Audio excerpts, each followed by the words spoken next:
esto que publicaba la cadena SER.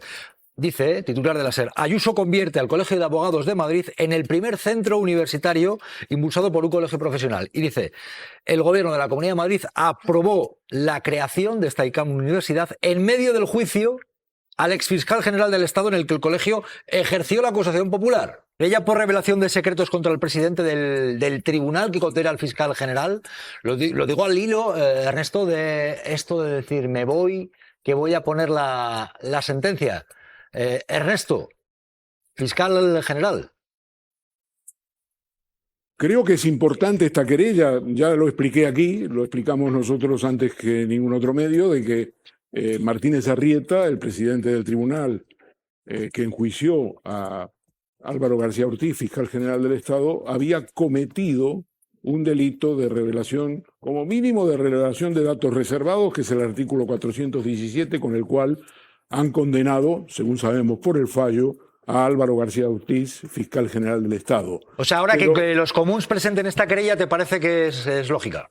Me parece que es lógica, digamos, yo he hablado con los abogados después de mis artículos y de mi comparecencia aquí el día miércoles o jueves, y ellos me han dicho que estaban muy interesados porque yo dije una cosa que me había dicho un magistrado, que era bastante gráfica. Si aquí hubiese un Manos Limpias progresista, a esta hora de la noche ya habría una querella en la sala del 61, que es la sala que es competente para juzgar en el Tribunal Supremo a Martínez Arrieta.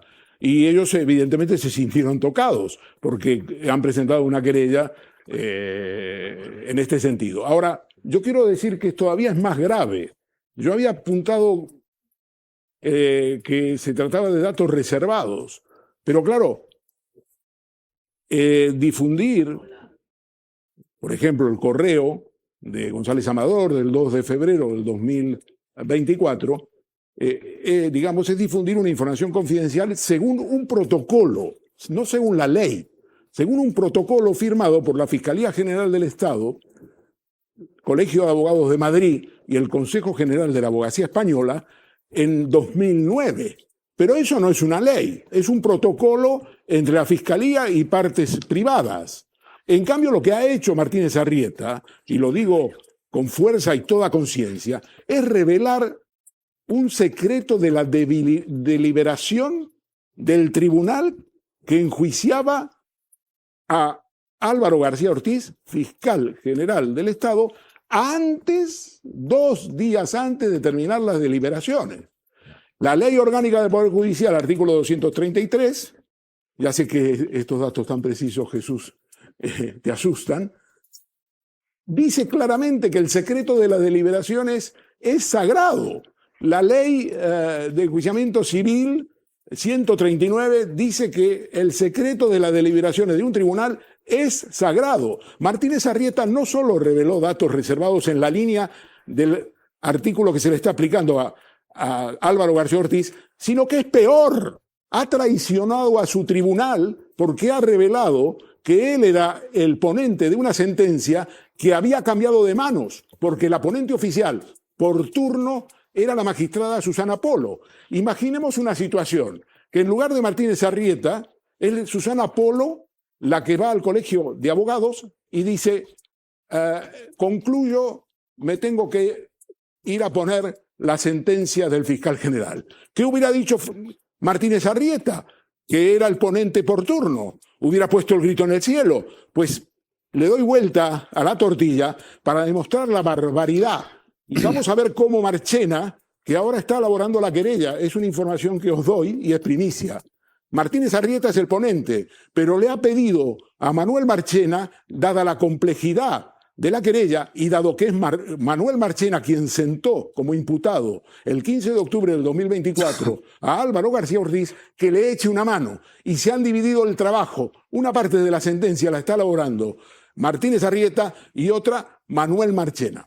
Ajá. Tengo miedo a pocas cosas ya, Ernesto, hay que decir. Ya los datos concretos menos, que es con lo que trabajo.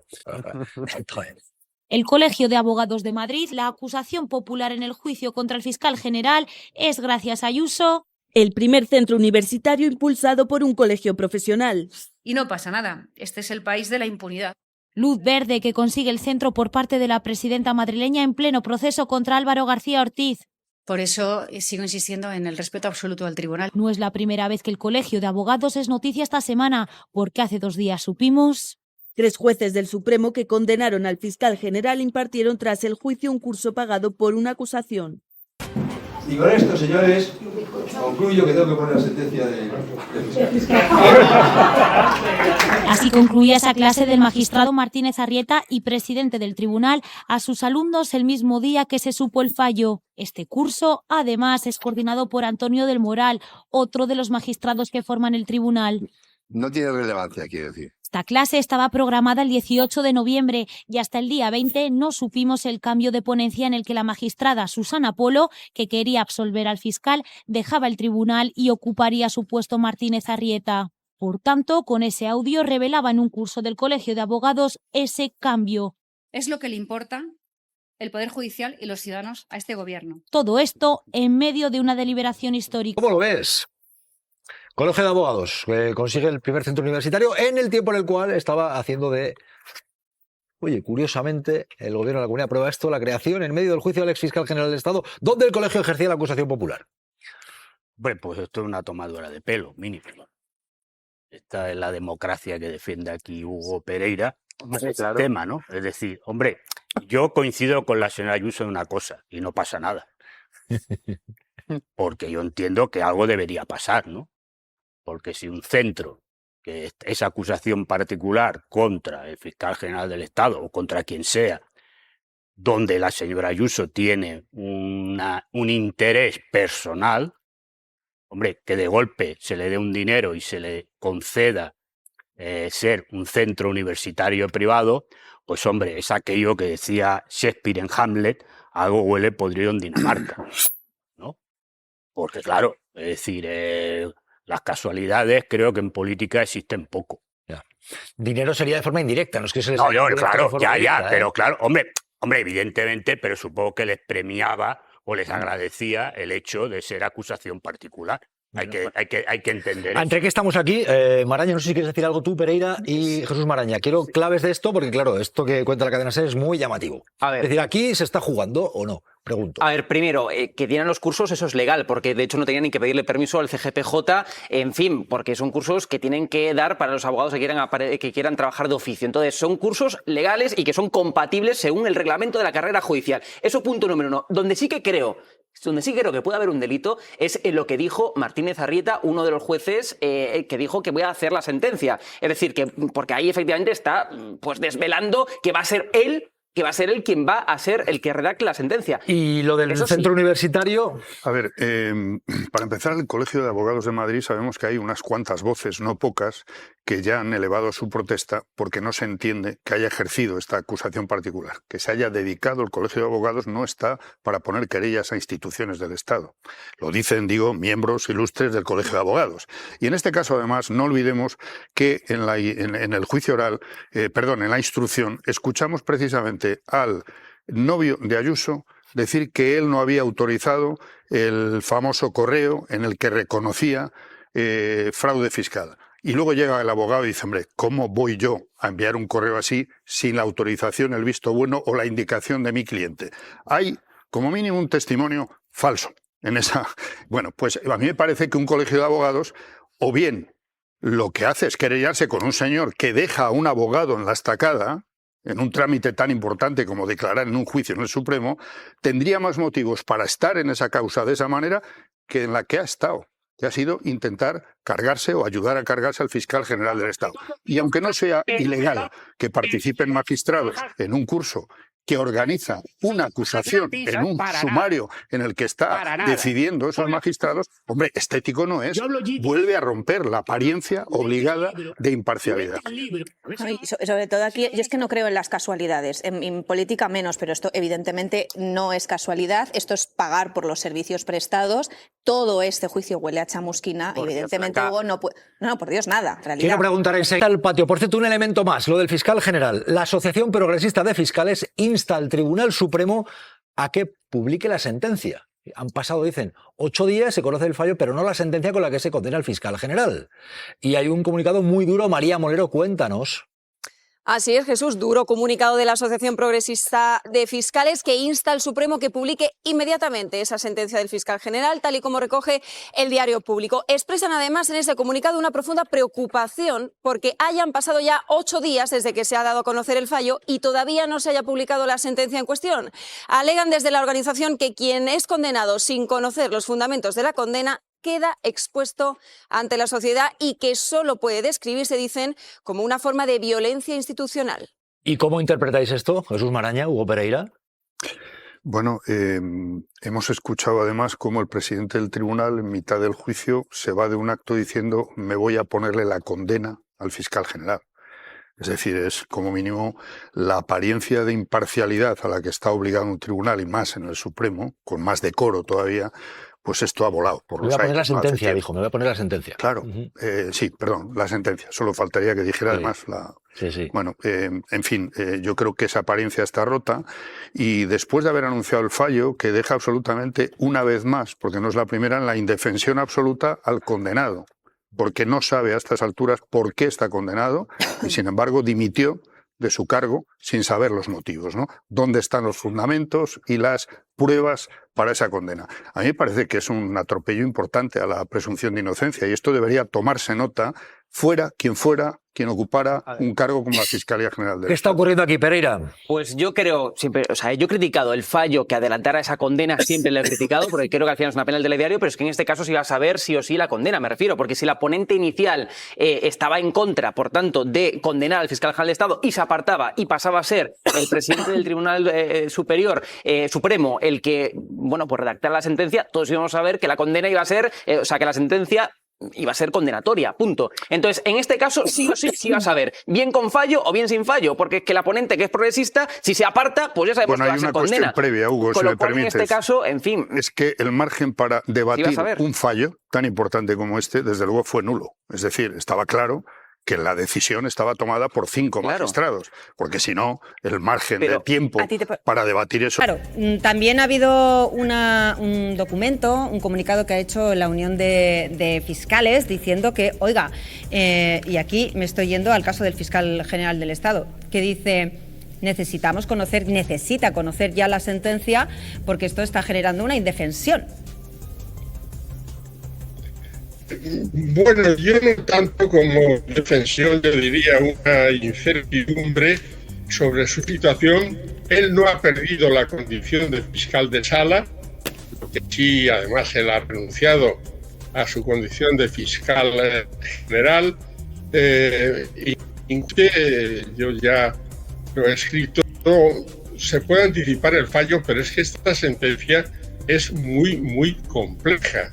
Y lo que no se puede es anticipar el fallo por el simple hecho de la votación. Bueno, votamos 5-2 y ahora publicamos el fallo. No, mire usted. Hay que hacer una deliberación profunda, ver cuáles son los apoyos o los sustentos de la acusación, cuáles son los de los votos disidentes, y cuando ya estén bastante perfilados y deliberados, pues entonces, cuando haya también un esquema de redacción o borrador de sentencia, sí que se debería anticipar el fallo porque habría riesgo de filtración. Pero me da la impresión que se ha anticipado simplemente con la votación y eso incuestionablemente no me parece una buena práctica por parte de la sala en la que yo he formado y en la que he intervenido en más de un caso diciendo vamos a deliberar, vamos a hacernos un esquema de la sentencia y vamos a anticipar el fallo. José Antonio. En plena deliberación sobre la sentencia del fiscal general del Estado, el magistrado Arrieta dijo esto. Esto, señores, concluyo que tengo que poner la sentencia de fiscal. Como sabéis, este magistrado forma parte de la Sala Segunda del Supremo, que el Partido Popular, senador Cosidó, dijo que controlaba por detrás, y es la sala que ha condenado al fiscal general del Estado. A pesar de que lo dice con tono jocoso, de broma, está cometiendo un delito, y por eso le hemos puesto hoy una querella criminal. El delito es la revelación de secretos. Los datos que aporta en público están reservados, son datos confidenciales que él no podía difundir. Y en esa charla, que hace además en la sede de una de las partes de la acusación, él nos informa de que la deliberación ya está cerrada, que ha habido un cambio de ponencia y la ponente ya no es quien tocó inicialmente que iba a absolver, sino que es él, y que además nos explica el sentido de la sentencia. Este caso pone en evidencia que tenemos una asignatura pendiente en el Estado español, que es la de la justicia, una justicia que todavía conserva muchas inercias del franquismo. No es casualidad, el sentido de la sentencia se anunciara el mismo día que era el aniversario de los 50 años de la muerte de Franco, porque en realidad hay una línea de continuidad entre el franquismo y la democracia. Además, algunos de estos magistrados hemos sabido que tenían una relación profesional de confianza con esas mismas partes, con los abogados de la acusación. Ese es un añadido más a lo que todo el mundo ha percibido como un juicio claramente parcial, un juicio político contra el fiscal general del Estado. Este contexto con la que estamos viendo en los últimos días, las últimas fechas, ha salido Ayuso a pedir que se tiendan puentes, que haya fraternidad con un mensaje navideño. Pues no es esto de la Navidad y la fraternidad lo que estamos viendo en las últimas fechas, ha dicho esto. En estos tiempos de profunda división, toca empezar por apartar lo que nos enfrenta y separa en la vida diaria. Estamos unidos por una herencia universal, milenaria. Es el humanismo cristiano. Debemos construir puentes para entendernos y encontrarnos. Es creíble que hoy pida tender puentes Díaz Ayuso con lo que llevamos viendo. Maraña, Hugo, ¿cómo lo veis? Esto es un espíritu más de Black Friday que de la Navidad. Igual de los santos inocentes, se ha adelantado, no lo sé. Que la misma dirigente que dice que vivimos bajo una dictadura diga que hay que tender puentes, ¿con quién? Con la dictadura. No casa mucho, ¿no?, con la coherencia de ese discurso, digamos, hiperbólico, permanente y de acusaciones infundadas. O sea que yo lo considero mero trámite de esas cosas que tiene Ayuso de lanzar mensajes absolutamente contradictorios. Yo creo que en este caso, que se le ha apoderado a Ayuso del espíritu de la Navidad, pues hay que ensalzarlo. Es decir, bueno, cuando dice discursos hiperbólicos, hipérboles y exagerados, pues se le critica. Vale, yo lo critico en muchas ocasiones a Ayuso en ese sentido. Pero hombre, ahora que hizo una cosa positiva, que hay que tender puentes, tampoco la critiquemos. Y la pregunta es coherente? Pregunto, ¿es coherente? Esto es como un llamamiento a la paz de un homicida. O sea, dice, bueno, pues oiga, deje usted de matar en lugar de darme discursos. En ese caso yo es hipócrita. Perdón, decías, ¿se compadece o no se compadece con la coherencia de lo que vemos a lo largo de las fechas? No cuando uno se pone delante de un Belén, que era el caso, os pregunto. Claro. No, digo, pongo ese ejemplo, es que esto es como si un homicida recientemente condenado dice: yo hago un llamamiento a la paz universal y al entendimiento entre los hombres. Y digo, oiga, deje usted de matar y arrepiéntase y no me cuente. Es un ejemplo caricaturesco. Mira, es menos caricaturesco que el que hace constantemente Isabel Díaz Ayuso sobre lo que es la democracia. Todos sabemos que los políticos usan en muchas ocasiones exageraciones para hacer su estrategia política, en este caso de oposición, como hace Isabel Díaz Ayuso contra Sánchez, que es a quien hace oposición con Sánchez. Bueno, pues ya está. A mí no me gustan las hipérboles de Ayuso y las he criticado mil veces. Pero también es cierto que es una estrategia de Ayuso para hacer. Y cuando se ve impostada hay que aplaudir. Como Ayuso parece Ebenezer Scrooge, era el personaje de Cuento de Navidad de Dickens. ¿Me gusta? A mí también me gusta la fruta, señora Ayuso. Igual se le ha parecido el fantasma de las Navidades pasadas, de las Navidades presentes y de las futuras, y por eso habla ahora termina como el cuento de Dickens, ¿no? A ver, me parece bien que felicite la Navidad, pero hombre, yo creo que hay cosas que son ridículas, de verdad. ¿Algo querías apuntar, Jesús? No, solo digo respecto a lo que decía Hugo, que, bueno, por muy, de repente, muy tierna que se ponga una dirigente que dice las cosas que dice y hace las cosas que hace, yo desde luego no aplaudo tácticas que sirven exclusivamente para su interés o para desviar la atención. Eso a mí no me produce ningún afán de aplaudir eso. Ernesto...